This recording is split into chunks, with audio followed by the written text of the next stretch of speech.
फिलिस्तीन और इजराइल के बीच में एक पुरानी जंग चली आ रही है। वहीं लगातार छोटे छोटे बच्चे, मासूम औरतें, लोग जो है वो शहीद हो रहे थे। वहीं लेबनान के एक बड़े लीडर जो हिजबुल्लाह के कमांडर इन चीफ थे, हसन नसरुल्लाह जो है, उनको लेकर एहतजाज चल रहे थे। जिस तरीके से जवाबी कार्रवाई ईरान ने की है और कल 180 से ज्यादा मिसाइलें छोड़ी गई हैं, उसको लेकर हमारे साथ इस वक्त जो है दरगाह हजरत अब्बास के मुतवल्ली मिसम रिजवी हमारे साथ हम बात कर लेते हैं। मिसम, जिस तरीके से अभी जो हमला हुआ है और लगातार चीजें चल रही हैं, सैयद हसन नसरुल्लाह को मारा गया है, उनकी मौत हुई है, क्या कहेंगे इस पे, और जो हमला हुआ है उसको लेकर के खासतौर पे क्या आपकी टिप्पणी है? बिस्मिल्लाहिर्रहमानिर्रहीम। देखिए, ये हमला जो बहुत लेट हुआ है, अगर ये पहले हो जाता तो कई कुर्बानियां कम देना पड़ती, और इतनी कुर्बानियों के बाद ये हमला हुआ है, तो हम इस हमले की मुबारकबाद देते हैं और हिंदुस्तान की गवर्नमेंट से भी कहते हैं कि हमेशा ईरान ने हिंदुस्तान के साथ मिलकर काम किया है। तो आज ऐसे वक्त में हिंदुस्तान को भी चाहिए, भारत को भी चाहिए, भारत की हुकूमत को चाहिए कि ईरान का साथ दे और ईरान के साथ खड़े हो जाए। आप देखिए कि मुसलसल जो है वो इजरायली की तरफ से हमले होते चले आए, चाहे वो उनके वहां पर आए हुए उनके मेहमान जो इस्माइल हानिया थे, उनको ईरान में घुसकर मार दिया गया। उसके बाद हिजबुल्लाह को टारगेट बनाकर हसन नसरुल्लाह को टारगेट बनाकर मार दिया गया। तो ये मुसलसल इजराइल की तरफ से आतंकी हमला कहलाएगा। और मुसलसल जो फिलिस्तीन में मजलूमों पर जुल्म हो रहा था इजराइल की तरफ से, अमेरिका की तरफ से, कि पूरी समझ लीजिए फिलिस्तीन की जो इतनी भी जगह थी वो कब्जाते हुए चले गए थे। और एक जमाने से देखिए, सालों साल से फिलिस्तीन के मजलूमों पर अत्याचार हो रहा था। मस्जिद अक्सा पर, वहां पर नमाज नहीं पढ़ने दी जाती थी, वहां पर लोगों को वो कर दिया जाता। तो ये जाति होती चली जा रही थी। अब जाति ओवर हो गई थी, हद से ज्यादा हो गई थी। तो हद से ज्यादा जाति कहीं पर भी बर्दाश्त नहीं की जाती है। आप उठाकर हमारे पूर्व प्रधानमंत्री जो अटल बिहारी वाजपेयी थे, उनका भी भाषण उठाकर देख लीजिए, तो उन्होंने यही कहा कि फिलिस्तीनियों के साथ जाति हो रही है और इजराइल को पीछे हट जाना चाहिए। तो इसके खिलाफ हम लोग आवाज़ एहतजाज जो है वो कई दिनों से बुलंद कर रहे हैं।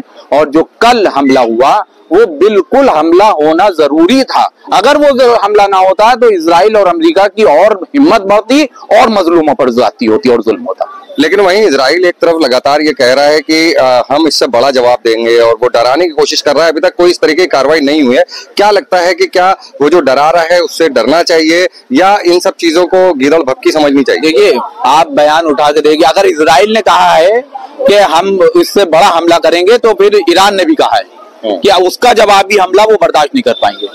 तो अगर उन्हीं ने इसमें दिया, देखिए उनके कई लोग शहीद हो गए, तो अगर उन्हीं ने कोई हमला किया है तो वो जायज हमला किया है। और अगर से उसके जवाब में वो हमला करते हैं तो ईरान ने भी ये कह रखा है कि फिर हमारी तरफ से भी ऐसा हमला होगा कि जो कभी तारीख में नहीं हुआ होगा, और इजराइल को हमेशा ये इतिहास याद रहेगा।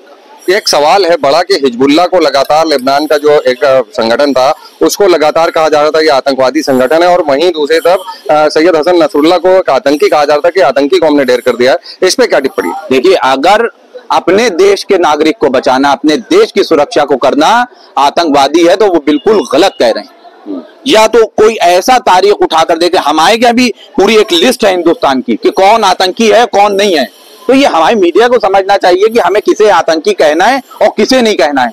एक देश का जो सुप्रीम लीडर है, जो लीडर है वो अपने देश को बचा रहा है, तो वो आतंकी कहाँ होगा भाई? अगर खुदा न खास्ता हमारे देश पर कोई हमला कर दे और हमारे मोदी जी उसके लिए डिफेंस करें या उस पर वो हमला करें, तो क्या वो आतंकी हो जाएंगे? बिल्कुल आतंकी नहीं होंगे। क्यों? क्योंकि वो अपने देश को डिफेंस कर रहे हैं, अपने देश को बचा रहे हैं। उसी तरीके से लेबनान में मुसलसल जो इजराइल की तरफ से हमले हो रहे थे, तो उस हमले का जवाब नसरुल्लाह दे रहे थे, तो फिर वो आतंकी कैसे हो जाएंगे? या तो कोई मीडिया ये बताए कि तारीख में कोई ऐसा आतंकी हमला उनकी तरफ से हुआ हो तो बताएं, वो तब उनको आतंकी कहे।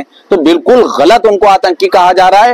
वो अपने देश के एक मजहबी लीडर थे, एक सियासी लीडर थे, जो इजराइल और लेबनान की जंग में उनको शहीद कर दिया गया और इजराइल के धोखे के हमले से उनको शहीद किया गया। तो आतंकी ना कहें, क्योंकि वो आतंकी नहीं थे, वो अपने देश के मजहबी लीडर थे। यहाँ तक कि हम लोगों के भी मजहबी लीडर थे।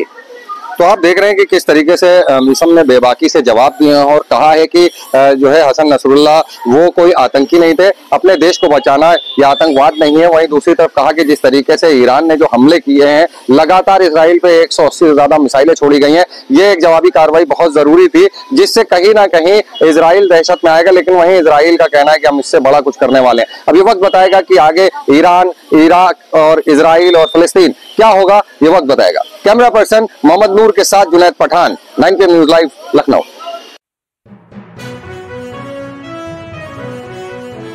9 PM न्यूज, हम दिखाएंगे झूठ को सच का आईना। सच के लिए देखते रहिए 9 PM न्यूज।